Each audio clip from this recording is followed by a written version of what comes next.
Boris Johnson called the public freedom loving. He meant to label us as freedom in a positive aspect.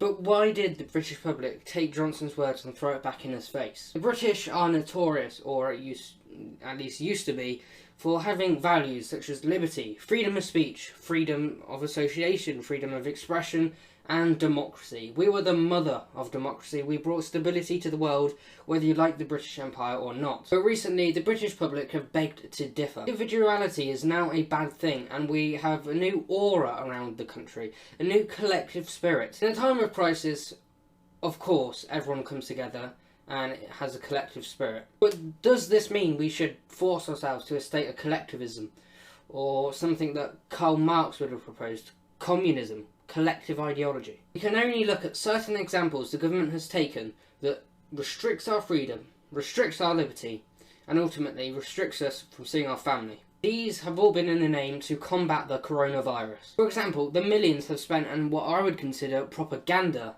They've spent millions on propaganda pieces in the newspaper, on the bus parks, on the train stations. They've even masked up a train. Yes, they've masked up a train. But why has there been so much propaganda during peacetime? Constant red and yellow glow beams everywhere. Stay home, protect the NHS and save lives. But why were the British people, why were we so willing to give up our liberty if we are indeed freedom loving? It comes down to the very fact that the British culture has unremarkably changed.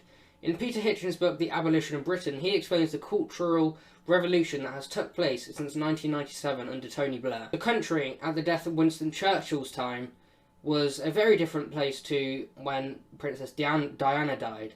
Now, these two countries have similarities, but they're mostly differences, and differences for the worst. When such a monumental shift happens in a short amount of time, there is no space, there is no time, there is no allowing for that shift to take place naturally. And it is no wonder we have lost the soul of the nation. Freedom, liberty, democracy. Some may argue that Brexit is the turning point. Brexit is where we gain our sovereignty back. But we don't have friends in Europe, as Boris Johnson likes to call them. We do not have friends in Europe.